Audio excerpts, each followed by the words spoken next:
तो दोस्तों एक बार फिर स्वागत है नए आयोग के साथ। जी हाँ, और हम यहाँ पे आयोगों का डिस्कशन कर रहे हैं। क्योंकि भैया पीएससी में अलग से बहुत सारे आयोग पूछे जाते हैं। 10 से 12 क्वेश्चन वहां से आते हैं और कौन से क्वेश्चन को पूछ लिया जाए, इसलिए हम क्विक रिवीजन में ये सारे के सारे आयोग डिस्कस कर रहे हैं। तो हमने लगभग 12, 13, 14 आयोग जो है वो खत्म कर दिए हैं। 1-2 आयोग और बचे हैं जिनको हम जल्दी खत्म करके आने वाले एग्जाम में बढ़िया अच्छे मार्क्स लेके आ जाएं, ताकि भैया हमारा सुनिश्चित हो जाए सिलेक्शन प्रीलिमिनरी एग्जामिनेशन या प्रारंभिक परीक्षा में, ताकि हम मेंस की तैयारी भी कर पाए। सो भाई आज जो हम डिस्कस करने वाले हैं वो क्या करने वाले हैं, एनजीटी की बात करने वाले हैं। नेशनल ग्रीन ट्रिब्यूनल का नाम तो सुना ही होगा, नहीं सुना?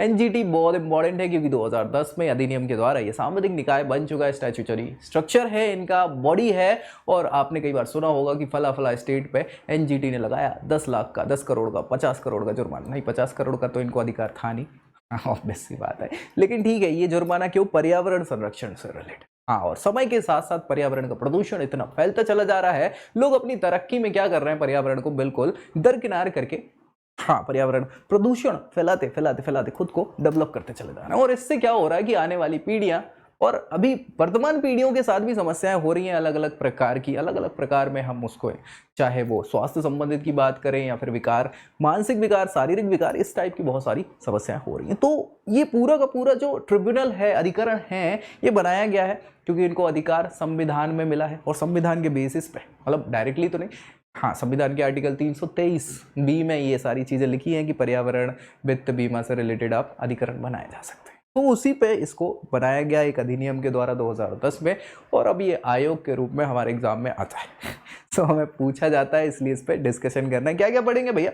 अच्छा दोस्तों में शेयर जरूर कर दीजिएगा ताकि उनका भी भला हो जाए, और चैनल भी सब्सक्राइब कर लेना है ताकि, हाँ भाई, ताकि पूरी की पूरी तैयारी आपकी जीएस की यहीं इसी चैनल पर हो जाए। हम क्या पढ़ेंगे एनजीटी के बारे में? सबसे पहले इसके बैकग्राउंड पर डिस्कशन करेंगे, कैसे क्या ये आया लाइमलाइट में और हम क्यों पढ़ रहे हैं इसको, है ना। इसकी बात करें तो परिचय में देखेंगे क्या कैसे इस आयोग का है, क्या क्या, कौन है, कैसे क्या, सारी चीजें, कब गठन हुआ, वो बेसिक्स जो जहां से क्वेश्चन पूछे जा सकते हैं।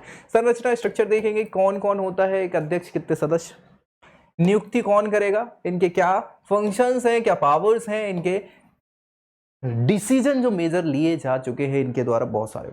कुछ क्वेश्चंस नहीं देखेंगे, वो तो हम सीधे एग्जाम में देखेंगे क्योंकि हम सारी डिस्कशन यहाँ कर ले रहे हैं। चलो स्टार्ट कर लेते हैं। चलो बैकग्राउंड इनका पीछे का है। देखो, सबसे पहले कॉन्स्टिट्यूशन के बेसिस पे हम चीजें देखते हैं, क्योंकि कॉन्स्टिट्यूशन सबसे बड़ा लॉ होता है किसी भी देश का, और हमारे देश का कॉन्स्टिट्यूशन भी है, और जिसमें आज नहीं बहुत समय से बहुत सारी चीजें पर्यावरण संरक्षण की बात करी है, डायरेक्टली इनडायरेक्टली। सबसे पहले तो आर्टिकल 21, जिसके बेसिस पे मतलब बहुत सारे अलग अलग फैसले लिए जा चुके हैं, वो 21वां आर्टिकल जो है वो जीवन का अधिकार है कि नहीं। अब जीने के लिए सोचा ही नहीं, दर्द संभालने होंगे। ये तो गाना है, मतलब मजाक कर रहा था मैं, मजाक नहीं, ये सच्चाई है कि इसमें दर्द संभालने होते हैं। बहुत सारी अलग अलग समस्याएं हैं जीने के लिए, और जीने का अधिकार तो हमें संविधान से मिल चुका है। अब जीने के लिए किसी किसी लोगों को पानी नहीं मिलता, किसी किसी व्यक्ति को धूप नहीं मिलती, हाँ, और किसी किसी को अलग अलग प्रकार से सांस लेने में तकलीफें हो रही, क्योंकि पर्यावरण प्रदूषित कर दिया, वो भी तो जीने के अधिकार के खिलाफ है। और इसी चीज के कारण बहुत सारी चीजें आई निकल के, जिस पर हम डिस्कस करेंगे। दूसरी चीज, आर्टिकल 323 बी, ये मेरे ख्याल से part 14th of Indian constitution, 14th ए है एक्चुअली। हाँ, अलग से एक अधिकरण का फिर इन्वॉल्व कर दिया गया था 14वें ए में। 323 में ए बी सब है, 323 ए है, बी है। सो बी वाले सब क्लॉज में बताया गया है कि संसद क्या करेगी, चाहे वो श्रम से रिलेटेड हो, लेबर की बात कर रहे हो, पर्यावरण इत्यादि में क्या है, अलग अलग अधिकरण बनाए जा सकते हैं संसद के द्वारा। तो इसी के कारण पर्यावरण के लिए ये हमने क्या किया है, अधिकरण बनाया। अभी बनाएंगे थोड़ी देर में। उससे पहले ये तो कॉन्स्टिट्यूशन में, फिर दुनिया भर में बहुत सारे देश लड़ाई झगड़ा कर रहे थे डेवलप होने के लिए, और उसमें क्या कर रहे थे, पर्यावरण को निस्ते नाबूद करते चले जा रहे थे। तो इसके लिए 1972 में 1972 में जून की बात है, गर्मी का माहौल अपने यहाँ चल रहा था, लेकिन ये जो स्टॉकहोम है, स्टॉकहोम अच्छी जगह उत्तर में, यूरोप में। सो वहां पे संयुक्त राष्ट्र का यानी यूनाइटेड नेशन का एक सम्मेलन हुआ, और उस सम्मेलन को कहा जाता है पर्यावरण सम्मेलन, यानी कि इन्वायरमेंटल कॉन्फ्रेंस। कब की है ये? 1972, और यहीं से पूरी कहानी शुरू होती है पर्यावरण के संरक्षण की। हाँ, क्योंकि इस यूनाइटेड नेशन के इस कॉन्फ्रेंस में बहुत सारे देशों ने पार्टिसिपेशन किया, लगभग 100 देश थे जिनके प्रमुख अधिकारी टाइप वहां पहुंचे, उस सम्मेलन में भाग लिया, पार्टिसिपेशन किया। और मुद्दा था क्या? पर्यावरण। क्यों पर्यावरण? क्योंकि आप तेजी से तरक्की तो करते जा रहे हैं लेकिन उसके कारण पर्यावरण खराब होता जा रहा है। हाँ, सारा का सारा, हर जगह का अलग अलग, और इसको हमें संरक्षित करना है। क्यों करना है? क्योंकि अपने लिए तो करना ही है, हमारी आगे आने वाली जनरेशंस के लिए भी करना है, और यही मुद्दा बना। तो इनने कहा क्या किया जाए? इनने कहा कि भाई देखो, डेवलपमेंट भी करना जरूरी है लेकिन पर्यावरण बचाना भी जरूरी है। क्या किया जाए? 50-50 कुछ तो करना पड़ेगा। ऐसे काम करो कि पर्यावरण भी बचा रहे और आप तरक्की भी करते रहो। तो इनने कहा चलो ठीक है, मान तो लेते हैं, लेकिन इस पर अभी और डिस्कशन करना पड़ेगा। हमें अपने अपने देशों में भी डिस्कशन करना पड़ेगा कि डेवलपमेंट भी करना है, पर्यावरण भी खराब ना हो, ज़्यादा खराब ना हो, इस टाइप से सारी चीज़ें लोगों में जागरूकता फैलानी पड़ेगी, बहुत सारी ऐसी चीज़ें। ठीक है, काम हुआ, बढ़िया है। लोगों ने अलग अलग देशों में अपने लिए काम करे तो हम भी काम करेंगे, ऑब्वियस सी बात है, हम भी इसमें शामिल थे क्योंकि यूनाइटेड नेशन में तो हमने भी हस्ताक्षर करके रखे, हम भी इसकी मेंबर कंट्री। सो हमने क्या किया? 1976 में आपने सुना होगा 42वां संविधान संशोधन अधिनियम। अरे इतना बड़ा है क्योंकि इसने कम अपने पूरे के पूरे कॉन्स्टिट्यूशन को ही बदल डाला, तो इसको मिनी कॉन्स्टिट्यूशन कहा जाता है। यही वो कॉन्स्टिट्यूशन है, 42वां संविधान संशोधन 1976। इसमें हमने क्या कर दिया? एक तो सबसे पहले हमने मौलिक कर्तव्य जोड़ दिए, वो तो ठीक है। निर्देशक तथ्य जो थे हमारे, डीपीएसपी का नाम सुना होगा ना, part 4 of the Indian constitution. देखो यार, पूरी की पूरी प्लेलिस्ट बनी है पॉलिटी की, जिसमें हमने बहुत अच्छे से पॉलिटी डिस्कस किया है, कॉन्स्टिट्यूशन भी डिस्कस किया है, तो वो जाके आप चेक कर सकते हैं सारे के सारे। 4th पार्ट जो है इसको डीपीएसपी कहा जाता है, directive principle of state policy, है ना। आर्टिकल 36 से 51 तक है। अब इसमें एक आर्टिकल 48 था, उस 48 में 48A जोड़ दिया हमने इस 42nd कॉन्स्टिट्यूशनल अमेंडमेंट एक्ट के द्वारा, और उसमें हमने लिख दिया हम क्या करेंगे? पर्यावरण का संरक्षण करेंगे, वन्य जीवों का, हाँ, इनका भी संरक्षण करेंगे, वनों इत्यादि का, है ना। तो ये 48A में हमने जोड़ दिया। क्यों? क्योंकि थोड़ा सा प्रभाव पड़ा था वो स्टॉकहोम कॉन्फ्रेंस का। ठीक है, बढ़िया, कुछ समय तक चलता रहा। अब लेकिन इसके बाद 20 साल हो गए, वो कॉन्फ्रेंस जो स्टॉकहोम की हुई थी, उसके 20 साल बाद क्या चेंजेस हुए, कुछ फायदा हुआ कि नहीं हुआ, इसके लिए फिर ब्राजील का नाम तो सुना ही होगा आपने, ब्राजील।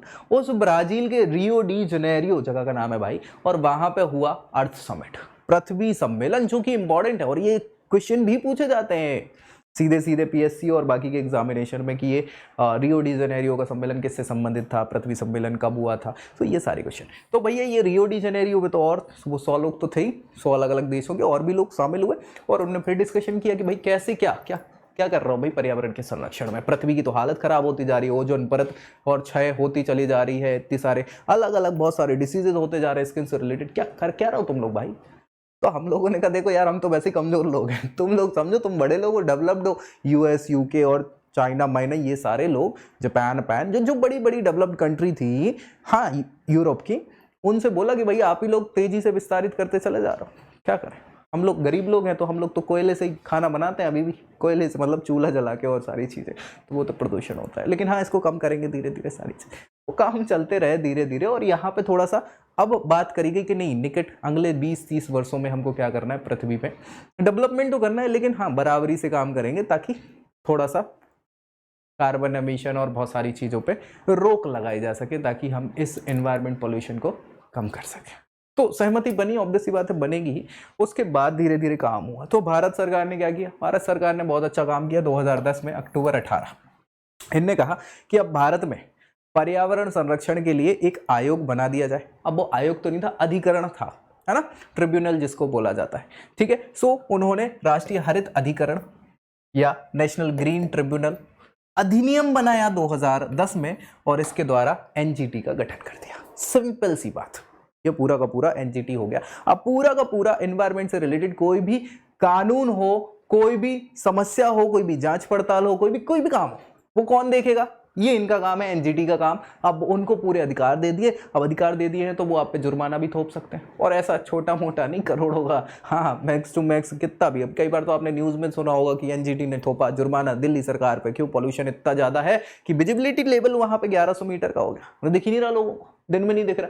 इधर के लोग मतलब ऐसे देख रहे हैं कि गर्मियों में पता नहीं कहाँ कहाँ आसमान दिख जाता है साफ साफ, उधर के लोगों को आगे चल के बाहर नहीं दिख रहे हैं, एक्सीडेंट हो रहा है। तो वो सारी चीज़ों के कारण, क्योंकि पॉल्यूशन इतना ज़्यादा, उसको कंट्रोल करने के लिए अलग अलग जुर्माने और बाकी चीज़ें ये देखेंगे। ठीक है, समझ पा रहे हो? तो बैकग्राउंड समझ में आ गया। अब बात कर लेते हैं इनके परिचय की। तो स्थापना कब हुई इसकी? अक्टूबर 2010 में 18 तारीख को। बढ़िया है। क्या आधार था? एनजीटी अधिनियम 2010। ठीक है, कोई दिक्कत? बढ़िया। क्या है? सांविधिक। सांविधिक मतलब स्टैट्यूटरी बॉडी है। क्यों? क्योंकि अधिनियम बनाया गया है संसद के द्वारा और ये स्वतंत्र निकाय है, इसको स्वतंत्रता दे दी गई है। अपने हिसाब से रूल्स एंड रेगुलेशन बना सकता है, बहुत सारे फाइन वगैरह इंपोज कर सकता है, सारी चीजें। ठीक है, बढ़िया। क्या उद्देश्य है इनका? काम है केवल और केवल इन्वायरमेंट रिलेटेड जितने भी मामले हैं, उससे जुड़े जितने भी इश्यूज हैं, उनका त्वरित निपटान करने का काम इनका है एनजीटी का, याद रखिएगा। ठीक है, ये इंपॉर्टेंट उद्देश्य है। चलिए, मुख्यालय कहाँ है? नई दिल्ली। क्षेत्रीय मुख्यालय और भी है बहुत सारे, जैसे एक तो भोपाल में ही है मध्य प्रदेश के, इसीलिए इंपॉर्टेंट है।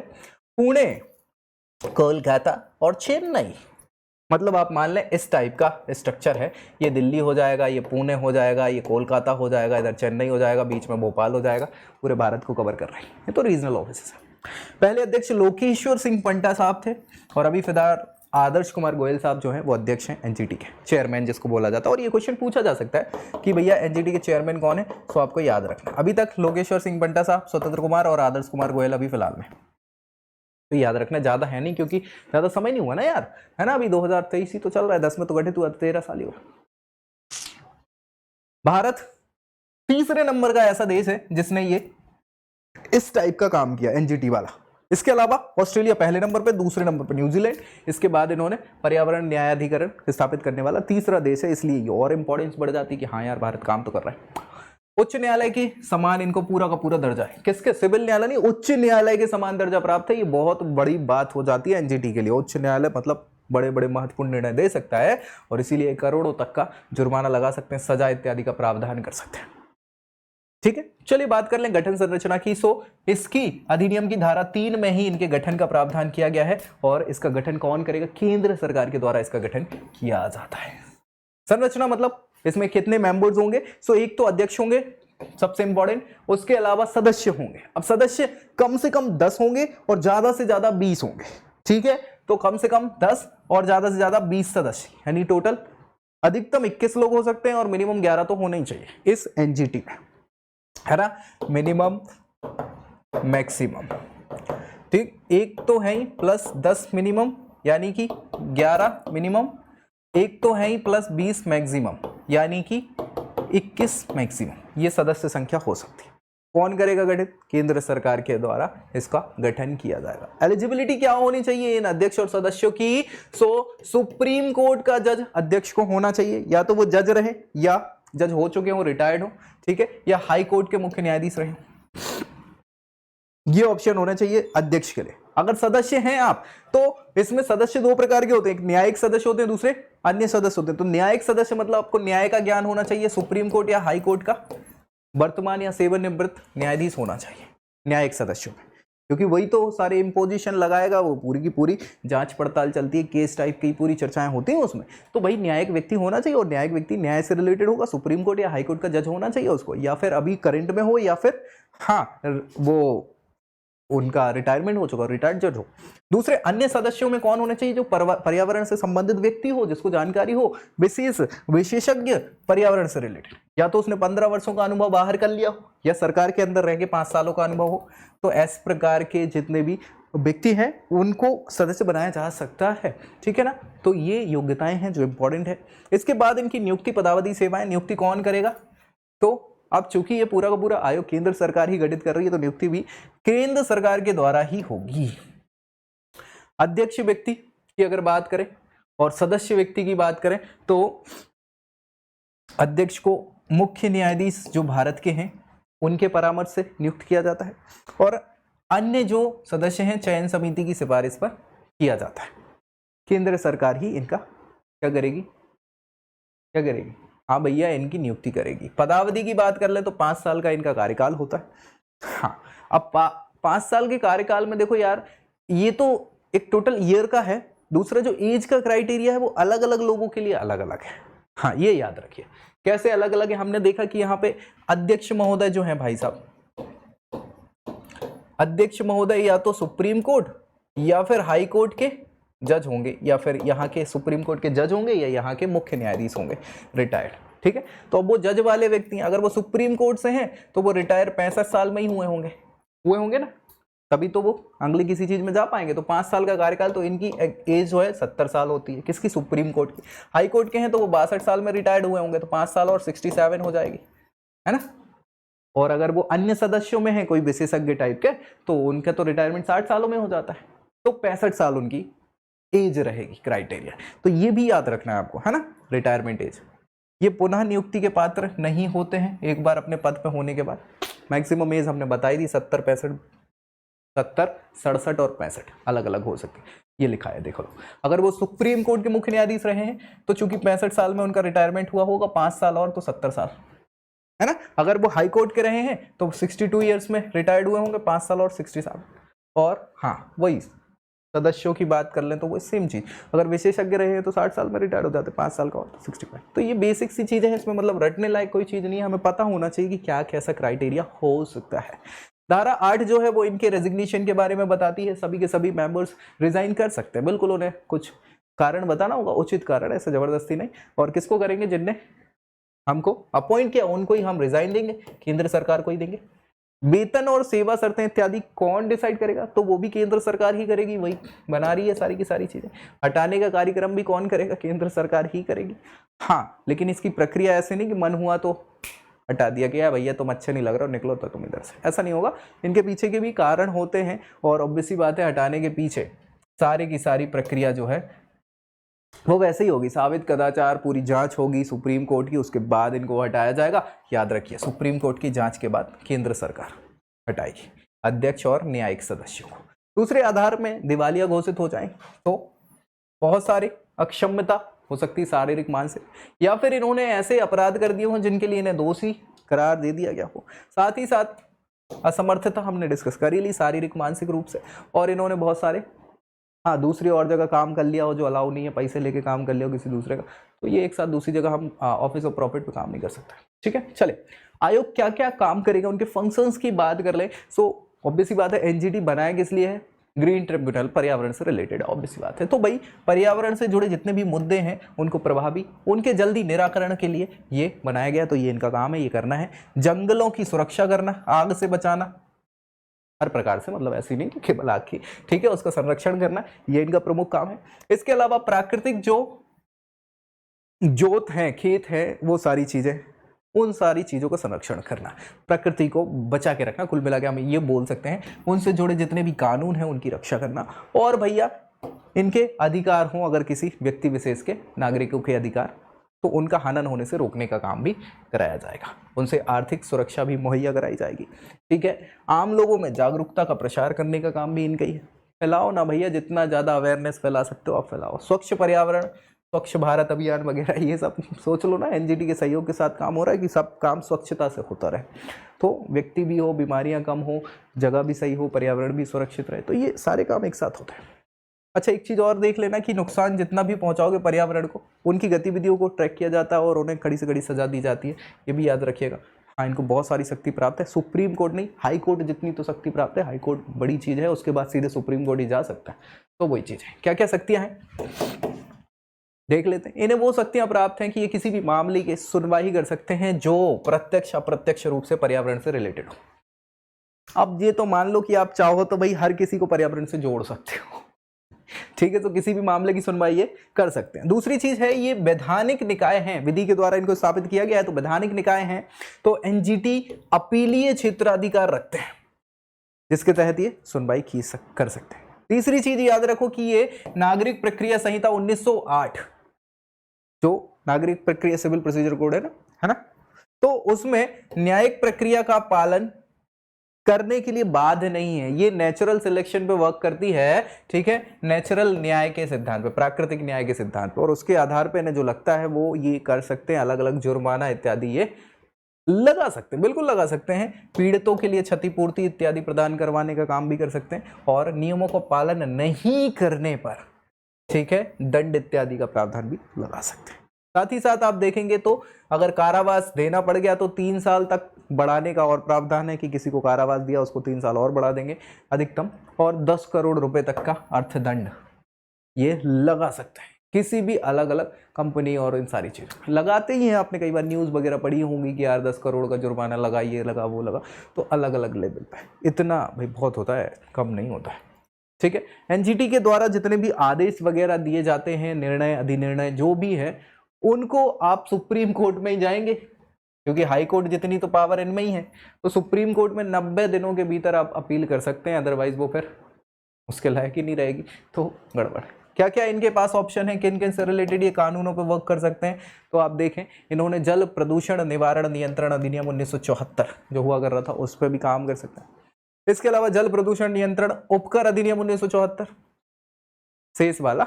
इसके अलावा वन अधिनियम संरक्षण के लिए 1980, जल प्रदूषण के बाद वायु प्रदूषण अधिनियम और नियंत्रण 1981, पर्यावरण संरक्षण अधिनियम 1986। ये तो इंपॉर्टेंट है, इस पे तो क्वेश्चन बनते हैं कई बार, हाँ, क्योंकि इससे बहुत सारे फिर वन्य जीव और सारे संरक्षण वगैरह भी आए हैं, ठीक है। जैव विविधता अधिनियम 2002, बायोडाइवर्सिटी एक्ट 2002। तो ये सारे के सारे कानून हैं, अधिनियम हैं, जिनको ये फॉलो करती है, जिनके लिए ये काम करती है। इन सब पे बेसिस भी जांच पड़ताल इत्यादि करने का काम इनके ही अंदर है, एनजीटी के अंदर। और ये बहुत इंपॉर्टेंट अपने आप में आयोग हो जाता है, या अधिकरण जिसको बोल सकते हैं, ट्रिब्यूनल बोल सकते हैं। तो ये रही पूरी की पूरी बात किसकी, एनजीटी की। अब कुछ निर्णय इन्होंने दिए हुए हैं। एक तो 2012 में पॉस्को और उड़ीसा सरकार के बीच में क्या हुआ था, समझौता हुआ था, उसको निरस्त कर दिया था इन्होंने। क्यों, पर्यावरण से खिलवाड़ चल रहा था। 2012 में कचरा जो खुले में जलाया जा रहा था उसको प्रतिबंधित कर दिया गया कि भाई अब बाहर खुले में कचरा आप नहीं जलाएंगे। अब कई बार आप देखते होंगे, देखो यार जलाने वाले तो आजकल बहुत कुछ करते हैं, लेकिन कोशिश यही रहती है कि डायरेक्ट पर्यावरण प्रदूषित ना हो। 2013 में अलकनंदा नदी आप समझ रहे हैं ना, जिससे गंगा बनती है, ऑब्वियस सी बात है। उत्तराखंड की हम बात करें तो उत्तराखंड में अलकनंदा हाइड्रो पावर प्रोजेक्ट चल रहा था, उसको बनाने के लिए जितने भी याचिकाकर्ता थे उन सभी को मुआवजा देने का आदेश भी इन्होंने दिया था, क्योंकि उससे पर्यावरण को डैमेज हुआ था, ऑब्वियस बात है, ठीक है। सो ये सारे के सारे आदेश वगैरह जो है एनजीटी के द्वारा दिए गए हैं। इसके अलावा 2015 में दिल्ली एनसीआर में 10 वर्ष से ज़्यादा पुराने जो डीजल वाहन हैं उन सबको क्या है खत्म करने की बात करी गई थी। हाँ, 2017 में art of living festival Delhi में आयोजित किया गया था और उन्होंने कचरा फैला दिया था भाई, तो इसलिए 5 करोड़ का जुर्माना भी लगा दिया था दिल्ली सरकार पर। तो ऐसे काम जो हैं इनके द्वारा फैसले के रूप में दिए जा चुके हैं जो इम्पोर्टेंट हैं। और भाई पूरी बात हमने एनजीटी की इससे रिलेटेड कर ली, आयोग की, इनके काम कर ली, शक्तियों की बात कर ली, और स्थापना से लेके संगठन सारी चीज़ें। अब मुझे नहीं लगता कोई क्वेश्चन आपसे छूट पाएगा अगर इसको आपने पूरा देख लिया है, रिवाइज कर लिया है। तो दोस्तों में ज़रूर शेयर करिएगा, अच्छा लगे तो लाइक करना है और चैनल भी सब्सक्राइब कर लेना है, ताकि सारी जानकारी तैयारी आपकी एग्जाम्स की इसी चैनल पर हो जाए। तो मिलेंगे अगली वीडियो में। एक और बचा है अभी आयोग, खाद्य, मध्य प्रदेश खाद्य अधिनियम है शायद, है ना, तो उस पर भी हम डिस्कस करेंगे अगले वीडियो में। तब तक के लिए जय Hind. I hope you like this video. For more such videos, keep watching our channel and do not forget to like, share and subscribe.